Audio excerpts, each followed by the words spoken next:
M3GAN. Baby, honestly, don't provoke us or we will. Hey everyone, welcome back to Let's Talk. I'm John, and today we're here to talk about M3GAN. The first film I've seen in 2023, and you know what? 2003 is looking like it's going to be pretty good after seeing this one. But before we dive into my review of that, if you are a fan of 4K Blu-ray reviews, movie reviews, some tech and game reviews along the way, nothing helps out the channel more than by you liking this video and subscribing to the channel. M3GAN, or M3GAN, which is actually short for Model 3 Generative Android, so it's modeled M3GAN on the poster. That's because they wanted to get it short to M3GAN. And M3GAN is directed by Gerard Johnstone, and the screenplay is actually by Akila Cooper, who actually wrote the screenplay also for Hellfest and *Malignant*, which both films, I know Matt really loves Hellfest and has been telling me to watch it for years, but *Malignant* was one of my favorite movies the year it came out and has an awesome 4K, so if you haven't checked that one out, I could highly recommend it. And speaking of *Malignant*, the story for this film actually was conceived from James Wan and Akila Cooper, so the two of them are like a match made in heaven. And this film, when I first saw the trailer, I thought it actually looked pretty similar to *Malignant*, which was like a horror comedy kind of feel. I think a lot of people didn't realize that *Malignant* was a horror comedy, and that this film looked very similar to that. But what really scared me about this film was the January release date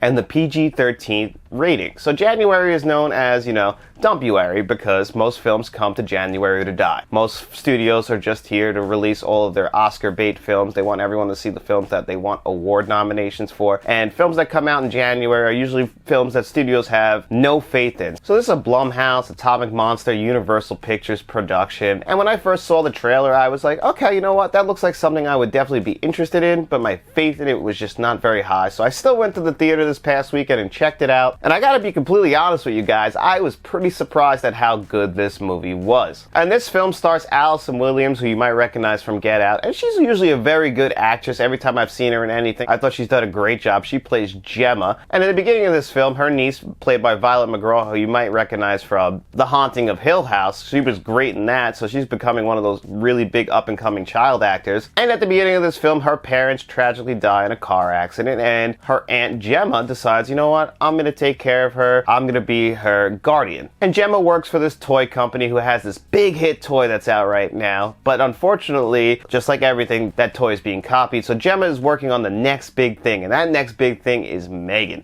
And that is an interactive toy that is going to be the only toy kids ever want. So she creates a prototype of M3GAN, and she pairs her with her niece Katie. And her main directive is to protect Katie's emotions and her physical well-being. So you can see how things can get a little screwed up with those directions, right? So without spoilers or anything, I thought this movie was really good. It's very well acted from the main leads, and for its very serious subject matter dealing with death and artificial intelligence, it's still very funny. It never takes itself too seriously. It always has the comedy right there ready to go whenever you need it. You're dealing with death, you're dealing with a girl who's lost her parents, you're dealing with therapy in this movie, and the tragedy of death and grief. You're also dealing with an AI robot that in one scene that you've seen in all the trailers is dancing, which actually in that scene in the movie was awesome, by the way, but I thought it could have been a little bit better. If I'm being 100% honest with you, I was expecting a scene like the police station scene in *Malignant*, and it was actually nothing like that, but it's still a great scene. And this film, dealing with artificial intelligence and everything like that, pays homage to similar movies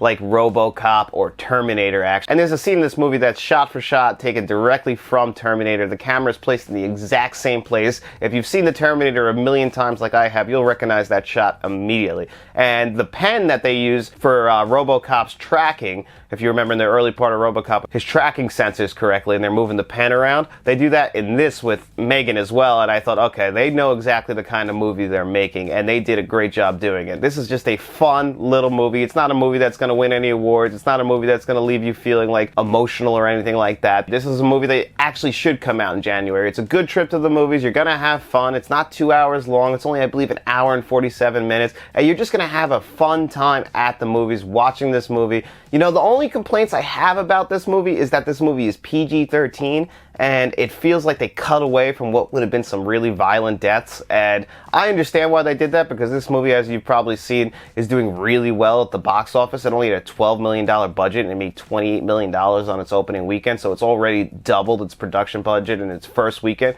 And I can see them making a franchise out of this. There's plenty of options that this can go. You know, it's going to be compared to Child's Play, especially that remake of Child's Play that came out a few years ago with Mark Hamill. And the plot is very similar to that, but this is a much better movie than that. So my only complaints really would be that I felt like this could have been a really good R-rated movie, but it's just a regular old fun, old-fashioned trip to the movies. So if you're looking for like a palate cleanser film, maybe you're watching all the Oscar movies like I am and you're just really into those real intense dramas, you need something that's like a palate cleanser and you're looking for something to go to the movies to watch this weekend, I can highly recommend M3GAN. It's something that you're going to really enjoy. It's something you could turn your brain off at the movies and just tune into something that's not too serious and never takes itself too seriously, and you're just going to have a good time with a well-acted, well-performed film that is never trying to be anything more than what it is. And I really can recommend this film. And if I was going to rate this film, I would probably give this film a pretty solid 8 out of 10. I really enjoyed myself and I really didn't expect to, so I can definitely recommend this film. But what about you guys? This movie came out this past weekend. Did you already check out M3GAN? Are you planning on checking out M3GAN? Let us know in the comment section below what your thoughts are on this film. Did you guys enjoy *Malignant*? Did you enjoy *Hellfest*? Again, leave those comments in the comment section below. And while you're down there, please make sure you like this video, subscribe to the channel, and then tell all your friends.